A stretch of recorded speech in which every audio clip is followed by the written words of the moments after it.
God, I love nice days in Annapolis. Next week's going to be a different story. How dare you? But I'll be in Tejas. I also will be out of here, so I'll be in Florida.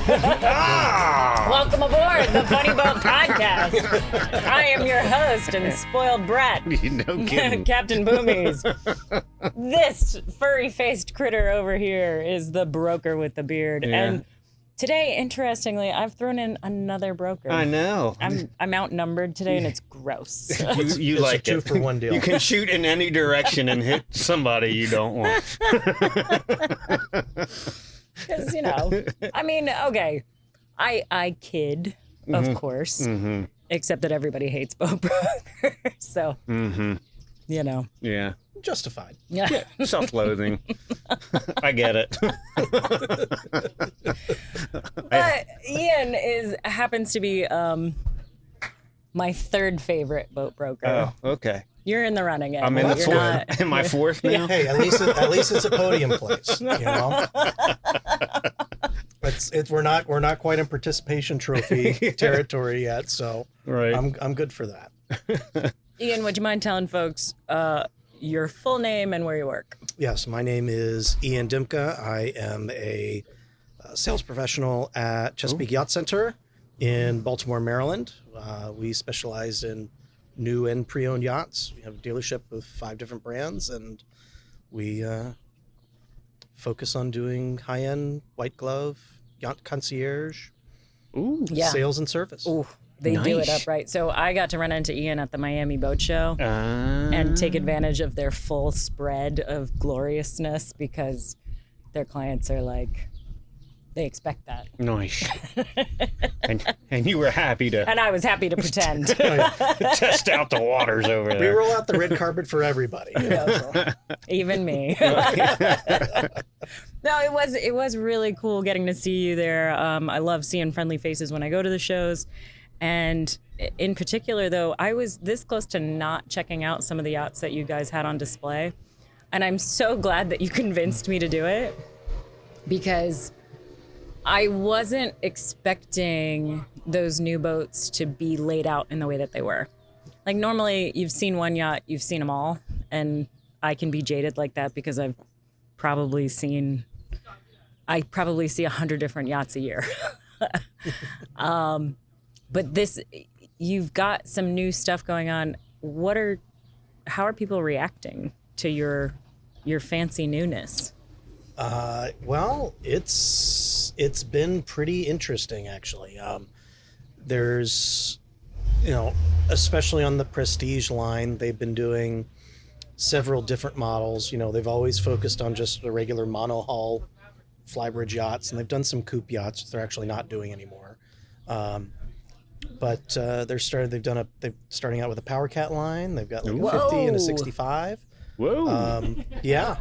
Oh yeah. Oh Nice. man, where are people gonna put those? They're so wide. On a mooring buoy Oh, or on a T-head. do we have any of those around here? I mean, we've got some. Well, like our office in Baltimore, like they just did a complete renovation and redid all the docks. And like where at the old marina, there were finger piers on each side of the slips, right?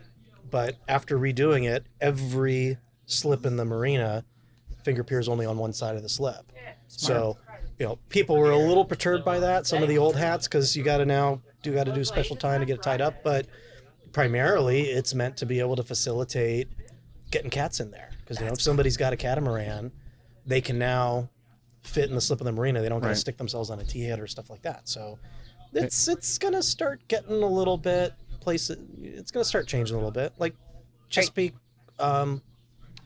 Yacht Club down in Deal, they just redid. Yep. They're redoing all their docks, and they specifically built like a dozen or so, if not more, slips that Yeah. are specifically to be able to accommodate catamarans. So They did a really nice job. yeah, with they're that awesome, whole awesome setup. docks. Yeah. Yeah, they're doing really good. So they're doing that, and then they've got like the one you walked on, like the X line. That's a different. It's kind of like a crossover between a monohull and the catamarans. It's a monohull, but they do some funky stuff with the layout to add more square footage.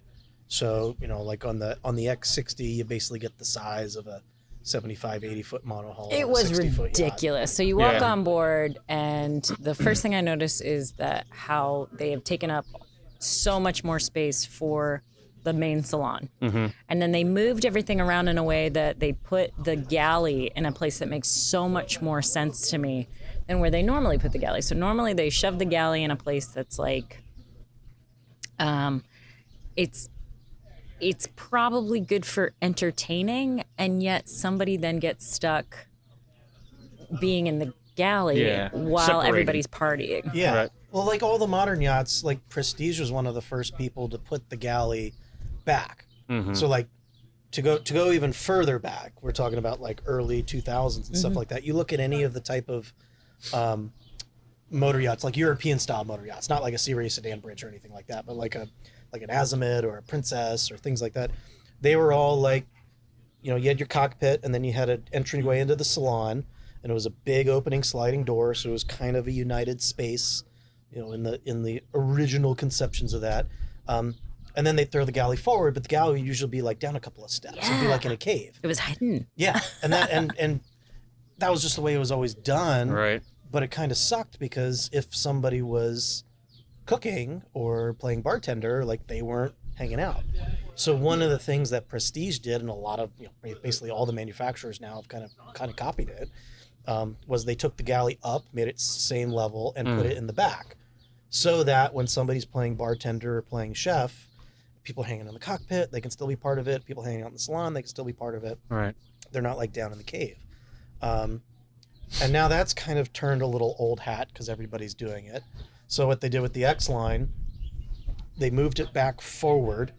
So like you said, somebody doesn't have to get stuck playing bartender while everybody's hanging out. Because they still have like a wet bar out back. Yeah. Yeah. Yeah, it's That's still still- back there. Like, so you can still do stuff like that, but it's still up.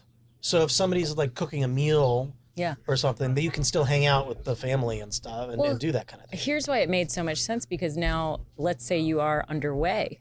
Whoever's behind the helm is still part of the whole experience because they've put the galley Right. basically directly behind them. So now somebody's going to be interacting with you at least a little bit because they need to get a water or a cocktail or, or and some they've snacks. and they've gotten that whole concept where, you know, uniting the outdoor space in the cockpit and the indoor space in the salon, and really making it one space, very interchangeable. Yeah. So, you know, the whole concept, like, you open the doors up, and if somebody wants to be inside watching TV, they can be inside watching TV. And if somebody's having a drink out in the back looking at the water, they can look at the back of the water, and they're still kind of in the same place. Okay. So I want to Yeah. back up though and talk about the fact that like I totally could never afford one of these boats. But you're dealing with people who can, and once upon a time I used to deal with those people too. What is there an intimidation factor? Is there any kind of, I mean, I don't know how much money you make, but I imagine it's a lot when you sell one of these boats. it's not as much as you think. Yeah, I know. But, you know, Prestige needs to give us some more discount money so I can take advantage of it. But I will say, when I first started it, because I've been doing this for about 11 years now, That's a good long time. and I wasn't doing anything like this before. I was coaching high school football and bartending downtown. What? Oh, it's the exact same thing. Exactly, 100% the same thing. Less sweat. Honestly, it's funny. Like when I first started, I worked at a dealer down in Jabins when I first started, and I was bartending downtown at a wine bar, and one of my regulars was a broker, and like that's how I got in. Like they got bought, they started expanding the powerboat side. There was one powerboat broker at the company, so the owners of the company were like, "Poof, you're now general manager of our burgeoning powerboat division. Right. Go hire some brokers and make stuff work." So he went out and got all the bartenders. Yeah, Smart. yeah. Well, it's like, you know, you can talk to people. Yeah, you can absolutely. have those kinds of conversations, and the big thing, which is what he told me, and this is not to blow smoke up my own butt, it's going to sound like it, is at the wine bar, the Red Wine Bar downtown. It's I helped open that bar in 2011, and it was really unique because the whole concept was doing like wine by the glass. They had like 150 different types of bottles. Oh, wow. But they would do 50 by the glass, like huge selection. So it was really, really cool how you could go in and try all sorts of different kinds of wines and those kinds of things. And it taught me how to like learn about stuff because I knew nothing about wine before I came in. Like I was just fresh out of college, and I went and ate at Castle Bay. Had too long of a lunch when I was job searching, coming back from school, and they were open in the restaurant, and I kind of like meandered in half drunk and saw the owner of the bar. I was like, "What's going on here?" He's like, "I'm opening a bar." I was like, "Great, I need a job." But I didn't know shit about wine. So like we would close the bar every night the first like couple of months, and we would like sit down at 3 a.m. and have a glass of wine. He would like teach us about the wine and that kind of stuff. And I love that. Being able to learn different things. But anyways, going back to it, we had tons and tons of wines. So we had 50 of them by the glass, but we had like 100 wines that were just by the bottle. So when one of those wines got out of, started getting old, they would do a wine by the glass special, and they would do it at $20 a glass. So like it wasn't a cheap glass of wine. This is when most glasses of wine were like between $5 and $8. So it was like super expensive. And the reward was, which was genius, because they didn't pay us anything extra, but they would, whoever either do competition, you'd count how many glasses you sold, and whoever sold the most amount of glasses would get a bottle to take home. So it'd be like, oh yeah, you get a really nice fancy bottle of wine. So for like people in, 20, 21, 22, we're like, I'm making sangria. This is amazing. Exactly. Like, this is amazing. This is the best sangria ever. Yeah. I don't need a bonus. Just give me the bottle of wine, but that's what we did. So you learned, So you were able to pivot. Like we learned how to sell. You learned how to sell. We learned how to take something that, okay, this is the thing that we want to do, and we need to be able to work the people. And if somebody wants a glass that's something else, then fine. But if what they want to drink kind of checks the box of the expensive wine by the glass that we're trying to sell, let's go after it. Yeah. Interesting. Okay. I mean, I have so little experience in the sales piece of the puzzle, and I feel like you couldn't have had much before you started. But I guess Au contraire. Oh yeah. Wait, Yeah, no. I had a remodeling company for That's 20 right. years. Yeah. Oh, really? Okay. Yeah. yeah. It's more expensive than a glass of wine. A little bit. Now my knees don't work. My ears are broken. Okay. Yeah. You weren't listening anyway. Yeah. Huh? Okay, that's very interesting. I can weirdly see the correlation, which I didn't think I was smart enough to be able to figure out, but I've got it. I'm there. So did you do any boating before you started selling boats? I did not. Wow.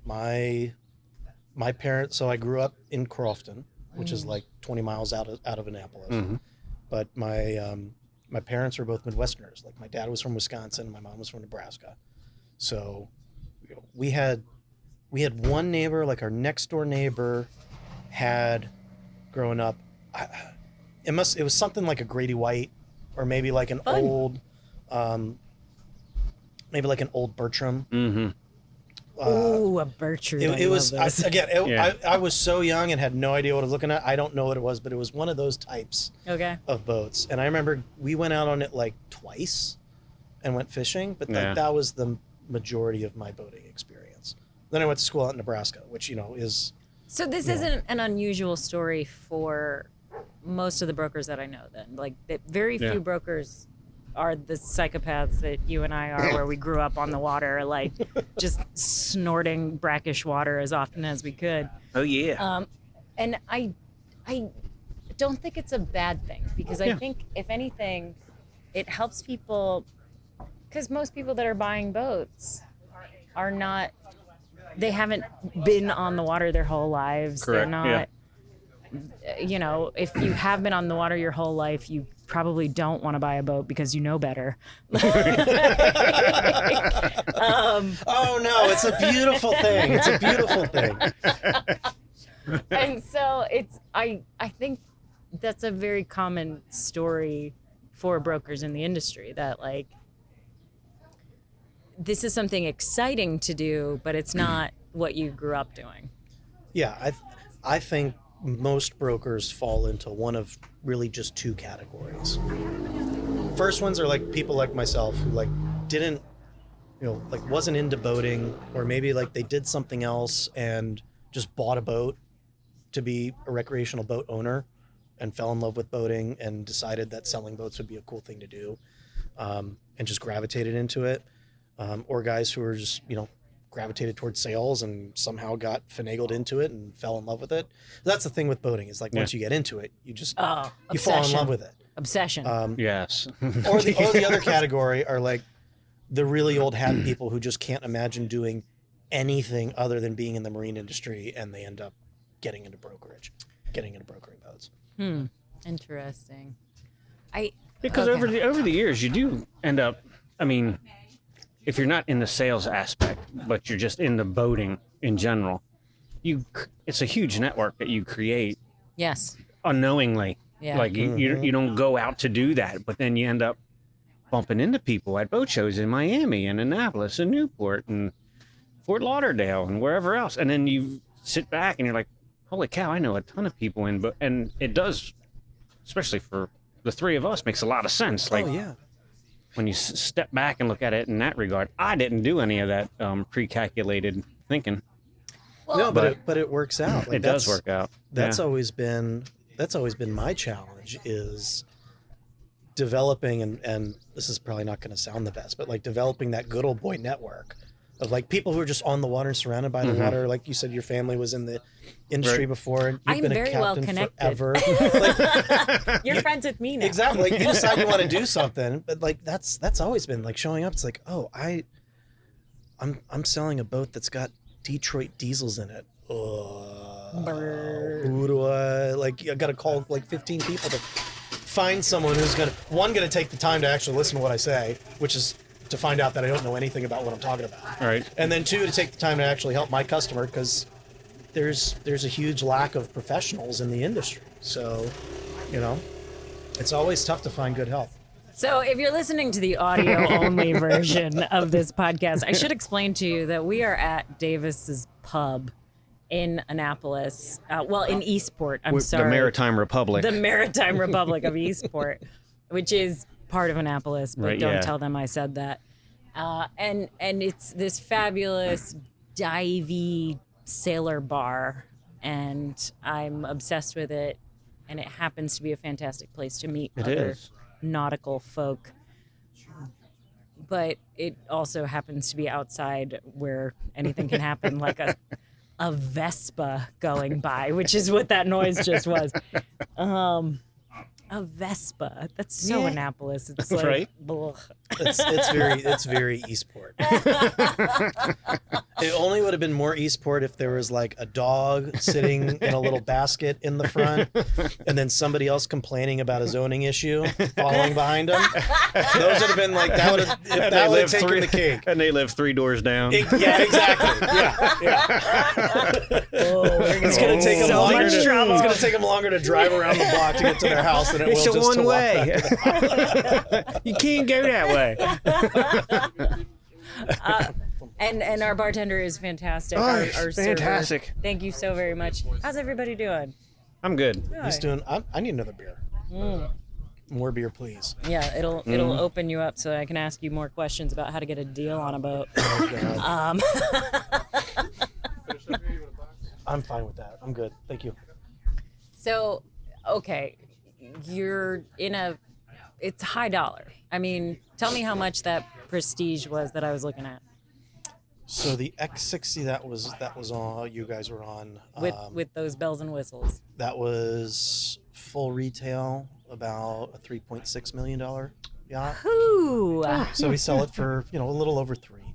Okay. But yeah, I mean, we do new and used, so we do tons of brokerage transactions, but all together, our average transaction right now on a 12-year or a 12-month rolling average is about 1.2. Okay. right now. So it's not like super high up, but it's not. That's a Not lot a of lot. boats, though. Then, when I think about it, Well, ironically, it's really not. I mean, when you For the bay. well for the bay, Yeah. yeah, and that's we've always focused on being more like streamlined focused about fitting that niche of just the larger yacht customer. Right. We've been really successful at it. Like I started with Josh and Ryan in 2017, and there's been multiple different occasions where we've been approached by manufacturers who do like some smaller boats, and they're like, "Yeah, we got look what you guys do, sell these boats," and we've reached out to them because there might have been opportunities, and we always come to the conclusion of like, we could get into a smaller boat brand and work that, but it would change how we have to do our business. Right. Getting into something that's more of a volume brand. So our focus has always been, the $20 glass. yeah, Okay. Yeah. The $20 glass one. I respect that, and I like that. sell 4 glasses a bottle for $20 a piece instead of selling 20 bottles at $4 a piece. This is such a good analogy. I had no idea. Well, you just came up with it. Thank you. Wow. I'm oddly impressed. Look at me being impressed by me. Who knew? How many natty bows is that? It's like 8 natty bows here. God, I love this pub. It is such a dive, and I'm making this fabulous yacht salesman hang out here. What are you talking about? This was when I first started. I lived down on Adams Street, which was about 5-6 blocks from here. Uh-huh. And it was a thing when I was dating my girlfriend, who's now my wife and mother of my child. This was always the spot because that's when I was young, dumb, and full of what, and I was Questions. Full of questions. yeah, exactly. Of which there was only one answer. Why not? But it was one of those things. It's like struggling to get when you start out. Like it's a struggle to build your book of business and get deals done. And I still remember she was a lobbyist at the time in D.C. Every time I sold a boat, I would text her and be like, "Going to Davis's tonight. Sold a boat." Hey! Oh, that's so She'd drive in, and we'd sit down at Davis's and have a good untold time. amount of beers and untold amount of fireball shots because that was still a thing back then. Oh, Yeah. the cinnamon go. headache that I have right now just thinking about it. Lots of memories in this place. Well, lots of beginnings of memories in this place. The ends of those memories are a little hazy, but Yeah. Fantastic. What questions do you have? You're like a little too inside baseball, and it makes me I know, worry right? that you're going to ask something that I'm going to be like, nobody's going to care about that. That's a broker question. Well, you say that with all of my questions.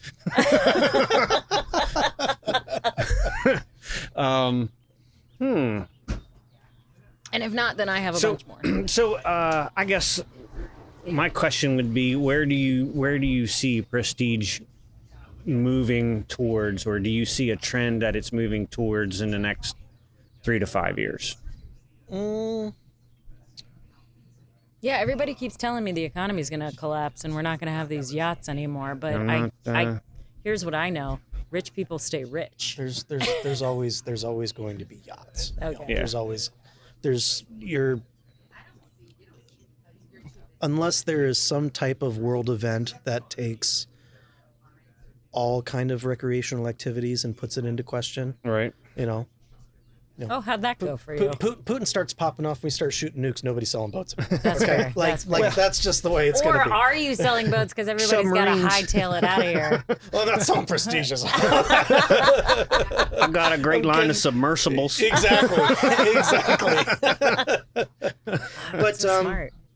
but yeah, I mean, Prestige is the biggest thing with them is, with their new models, they're kind of diversifying the portfolio a little bit. But the real big thing that they're doing, and Prestige has always been this way, in being more forward thinking. They were the first European builder to do the galley in the back. They were the first European builder to put really huge, massive windows and really focus on having that Indoor, interior outdoor. volume and that kind of stuff. They've always been really good on those kinds of things. Where Prestige has been doing the most transitioning is when Prestige really first started coming on, which is like basically when CYC started, like 2010, 2011, 2012. I'm with you on that. Yeah, that's when you first came on my radar. Yeah, sure. that's when Josh and Ryan started the business. They were Okay. both boat owners, and they're like, Oh, not CYC. I mean Prestige. So. oh yeah, well that's when they first came in. I mean, you'll see every now and then in Yacht World, you'll see like a 2006 Jeanneau Prestige, which is kind of like whatever. But like the 500 came out in 2010, and it didn't really start getting imported into the United States until like 2011, It was 2012. 2014 that I got to put my hands on my first Prestige and actually captain it. And that's when things like first came in. So Prestige, like I said, they came into the States in like 2010-ish, and they had to build a dealer network. Yeah. So it really wasn't until like 2013, 2014 where they had built their dealer network. They were pushing volume into the United States. Dealers were able to sell boats and things like that. And that's when people really started doing it. And when that was happening, Prestiges, they were still very good quality boats. But their finishes weren't quite up to snuff with a lot of the other main competitors, like Princesses and Azimuths and those kinds of guys. And the price points were very Nobody's different too. ever on the same level as Azimuth though for finishes. Let's just be clear. Like Well, yeah. the Italians are insane. Well, it's And none of that stuff lasts for like in the marine environment. they're love beautiful Azimuth. boats. They're so gorgeous. They're beautiful boats. And I will happily help you with your Azimuth refit because it needs it. If Like, you want, because it needs it after 5 years. if you want to have a beautiful boat and have a beautiful time with your beautiful wife and her beautiful friends, Ciao. and you want to hire a bella. captain and give him a credit card that your secretary looks at and you never deal with, and his only job is to make sure that you don't deal with any of the crap. And there's plenty of people who boat that Oh way. yeah. And I love like, those guys. It's like the exactly. Yeah, but you do. I need me a couple of those I guys. need a few of those folks. So going back to it, so like Prestige basically since they really fully established themselves, which was started in like 15, 16, 17, they started making big pushes on upping their fit and finishes significantly, to the point where, because when they first started out, there was also a significant price difference. Like you were looking at, from just an MSRP standpoint, full retail price, you were looking at anywhere between usually like a 15-20% price difference between That's a big difference. Azimuth and a Prestige. It was a big difference. So people would see like, okay, I could spend this kind of money on something like an Azimuth or the L Class C rays that were out at the time, those kinds of things. Or I could buy a Prestige and it's going to be X amount dollars less, and this is what I'm getting. And the shitty thing was that the Prestiges are actually really good boats. They just didn't have the finishes. Yeah.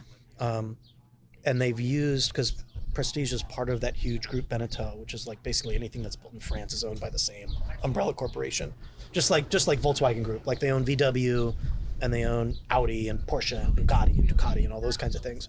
Group Beneteau, they own Beneteau, Jeanneau, Prestige, Lagoon, and then they also own Four Winds and Wellcraft and Scarab and a bunch of other stuff. They own Scarab? I didn't know that. Yeah, I feel hurt. they own all they bought all the wreck boat stuff back in Oh. it's like 2014, 15, sometime around there. I don't own any of those things you just listed. Oh yeah, Not one. Everyone pays homage to Madame Rue at the end of every boat show. But no, so they've done a really good job of increasing the fit and finishes where it's more of a direct competitor at a boat show, basically. Right. And then once a person owns it, they're like, yeah, this boat's 10 times better than what I used to have. But it's still a little bit less expensive. They still keep that price parity. Okay, can I ask how many of your buyers are owner operators? Almost all of them. Really? Almost all of them. Wow. Okay. Yeah. I mean, of the boats that like, if an owner operator was to come to me and ask me what's on your short list for an owner operator, I would put Prestige on the list, because I do think that it's not as maintenance heavy as some of the other vessels out there. It's also super user friendly, because good Lord, I step on board one of those boats and I go, joystick, pew. Yeah. And I go, sea keeper, pew. and I'm dropping the anchor from the helm, and I'm pulling it back up from the helm, and there's a little camera that tells me everything that I'm supposed to be. It's so it's so easy on my end as an operator. They're very intuitive, and they are, from a design and engineering standpoint, meant to be that way. Prestige has always focused on their boats being owner-operator boats. Does anybody get upset that people will think they have like training wheels? Oh, On yeah. a boat like that? Okay. Oh, you get people with, this thing has pods. There's no this street thing has cred. this. I don't need that. Yeah, you hear that all the time at a boat show. There's no Every time street cred. does this have a such and such? Like, you think they want to know that, oh yeah, we've got that. He goes, oh, I don't need that crap. I don't want that stuff. But I heard bet that. you, yeah. And we always go, yeah, but if you don't have to use it, just because it's there, you don't have to use it, but you can. This And reminds then me of like They usually do. Once they realize, oh, this is When shit's hitting much the fan easier. and your wife is up to here, and you're like, I could either use this amazing piece of technology that's had decades of research and development and ease her pain, Right. or I could yelling. sleep on the flybridge tonight. Now, of course, there are some boat owners who would prefer that, so maybe Right. they do that on purpose. But just trying to torture their spouse. I get it. But no, it really does dumb it down. It makes it really easy for people who have relatively little or even no experience to get into I know very a capable. larger boat and operate it. Yeah, Right. I know very capable captains who could school me on all kinds of nuance of maritime law and things like that are afraid of some of the boats that I'm very comfortable piloting. But because they have spent their entire career with a lot more of this tech than I have. Mm-hmm. Meanwhile, I get intimidated by the tech sometimes. And so I sort of understand this attitude of, here's a joystick. I Right. hope you've been playing video games your whole life. yeah. So that you know that rotation means the boat spins this way and side to side means the boat laterally. But also, there is more finesse to it than that. Like it's not as duh Yeah. as people think it is. Yeah, there's still some seamanship involved. There is. Oh yeah. I mean, being able to finagle the joystick to and how you use it, because you're still dealing with a boat. You're still dealing with There's no such thing as a break.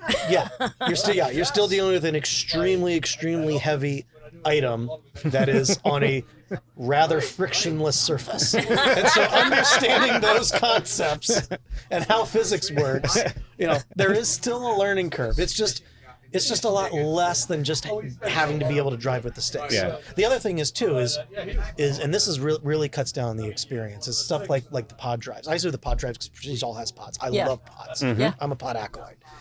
He's a podaholic. What? Exactly. Hey. Podcast. Have you subscribed? How dare you? Yeah, like and subscribe. Like and subscribe. I don't Smash know. the subscribe button. Ring the bell. Yeah. Do the things. I don't care.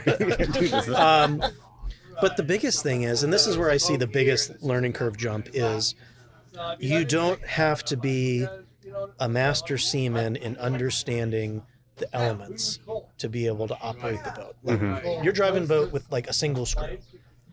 Any type of wind, any type of current, you have to understand what it is, what it's doing to the boat, what it possibly is doing, what it could potentially do after the fact, and all the different possibilities of what you can and cannot do depending on what the weather does. Right. Yeah. If the wind starts blowing you in a different direction or starts blowing you harder than you thought you were, or the current's pushing you more than you've got to either be an absolute master or you back out of it and try again, or you hit something. with something like the pod drives, it's like, oh, the wind's blowing me harder and I'm moving a little too much further in this direction. Let me just move the joystick over and counteract it, and now I'm good. Now I can keep doing what I was trying to do. That's the biggest thing. It takes all the anxiety out of trying to operate the boat. And the tech really does open up, from a sales perspective, it really does open up the market. Oh yeah, to us. I mean, as brokers, because it is, you don't have to have years of experience to operate. I mean, how many times have we said to people who are interested, well, that's a much bigger boat, it's going to be so much harder, and no, we're always saying the same thing. Bigger's no, easier. It's easier. Well, and especially nowadays, because I mean, I think it's no news to anybody that prices of boats have gotten much more expensive over the years. So there's a lot of people who have a really small boat. They bought like a 20-footer. They've got like a wake boat or something like that, or something small. And the thought process of, okay, well, I've got to buy a 20-footer for $250,000 to own for a couple of years, and then buy a 30-footer for $750,000 for a couple of years, and then buy a 40-footer for $1.5 million until I get to what I really, really want. And I'm gonna have to go through all of those purchases. Well, let me tell you, just to develop the experience for it. I hear that sucks. Yes, I hear what you're saying, except that insurance companies are requiring that at this point. So it has nothing to do with what people are buying to like prep themselves. It actually, insurance companies are almost requiring you to do that these days.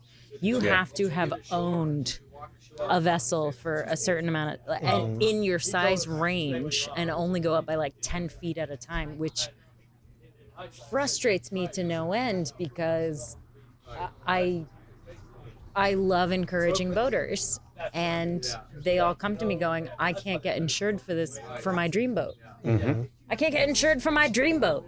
Do you have any idea how heartbreaking that is for me? I hate hearing that. Yeah. And so I will spend days on the water with these people just so that they can have the insurance captain sign off. Check the box. Check the box. Yeah. Meanwhile, this boat is easier to use, and the things they're going to do on it are less terrifying and intense. They're only going to be doing 15 knots tops, as opposed to like when they owned their 25-footer that went 50. And they're skipping across the bay. There's so much more dangerous.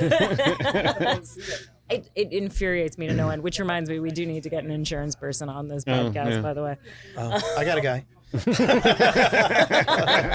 Of course you do. Or a gal. Of course you do.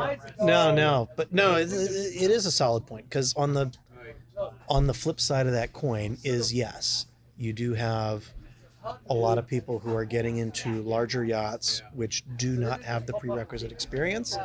And you've seen it ever since COVID. I mean, when COVID happened, you couldn't do anything else other than go boating. So you had a ton of people who purchased yachts and purchased expensive yachts.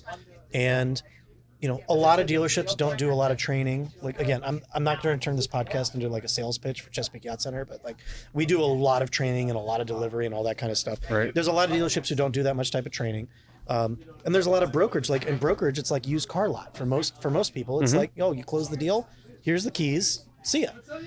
So you had a lot of people buying really expensive boats, doing really stupid shit, and getting really big insurance claims right off the bat.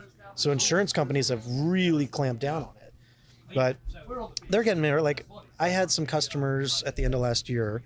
They bought a 52 Prestige. They never owned a boat before, but they're very similar. Like, they're in their late 40s, early 50s. They've always had a dream of buying a boat, and they were ready for doing the type of boating that a 50-foot yacht facilitates. They didn't want to get a 20-footer and step up. And we had a challenge with insurance, but we did find an insurance provider that required not just like a certain amount of hours, because some insurance companies, as part of those proficiencies like you mentioned, they'll require you to do a certain amount of hours. This company required these people to do a specific training course. Whoa. Okay. With a specific company, but it was still With a very specific company. Yes, and I was like, I don't. So I called the company, and like, it sounds legit. Like they fly a captain up, and they do the training with them, and they do all this kind of stuff, and it's not based on hours. So it's not drive around with a captain for 40 hours and then you're good to go. It's like you go through this course and have to accomplish these objectives. Okay. And if it takes you 3 days to do it, takes you 3 days to do it. If it takes you 6 weeks to do it, takes you 6 weeks to do it. Right. But once you go through the course and they certify it, then they're good to write you off because they think their thought process is, if somebody's through to the point where they can go through this training course, and the insurance company has the faith in the training course school that they're doing things the right way, that person's going to be proficient in operating the boat, and they're not going to be a risk factor. So Limits their exposure. I think that's going to be the next step on the insurance side, is developing more products like that, or Like a systems driving like that. school Basically, setup, yeah. but for boats, which has long been a complaint. Oh yeah, Understandable, It's always been. because your car can't sink, Yeah. which has always been my thing. Like, I don't know. Cars go a lot faster than boats. I think cars are way more terrifying, and I'm always shocked at how many people we allow to have those. I think everybody should boat wherever they're going. It's like, I can I do avoid too. you. yeah. As someone who sells them, I wish everybody would go boating. Yes, I concur. Okay. Let me ask you one final question, and that is, how do you feel about the fact that boat brokers have a stigma against them? I don't know. Let me finish. Let me start this next year. Hold up. That's a fair way to Stand start by. it. How do you feel, Ed? How do I feel? Yeah. That I give you hell and everybody agrees with me. Everybody, huh? Everybody. Oh, yeah. Except Ian, but he doesn't count. I can't control what everybody else does. Oh. I can only control what I do. Okay. So That's a very good way of saying it. I try and do every deal better than I did the last one. Okay, so begrudgingly, I acknowledge that when you start looking at larger vessels with more equipment on them, unless you are me and have my husband to do your inspections for you and to check these boats out ahead of time and already have, been intimately familiar with everything about every vessel ever, you probably need a broker to help you get through the process. Because it's not a small undertaking to buy a 50-foot boat. Correct. It's not. And odds are, if you have 50-foot boat money, your primary job is not anywhere in the marine industry. That is very true. So, with that in mind, I understand the value of having a broker. Right. Like, I wouldn't buy a house without a broker. Somebody to hold my hand and tell me what the next step is. But I wouldn't buy a 50-foot yacht without a broker. And I hate that. You heard it here first, folks. Captain Boomy said, "Use a broker." Use a broker. But no, I think you bring up a really good point, in that, and I see it a lot, especially with my book of business. When you're dealing with customers who are yacht purchasers, and you're at that level on the economic scale, there is a certain level of professionalism that is expected Yeah. done by people who are working with them. They deal with that in every aspect of their life, from what they do at their business that's earning them the money to be able to afford a large yacht like that, to the people that are building their houses, to the attorneys that they're working with all the time because they're dealing with high-end stuff like that, to the guys who are selling them their cars, to the people who are working at the hotels that they stay at. Right. Like, it's a different level of expectation.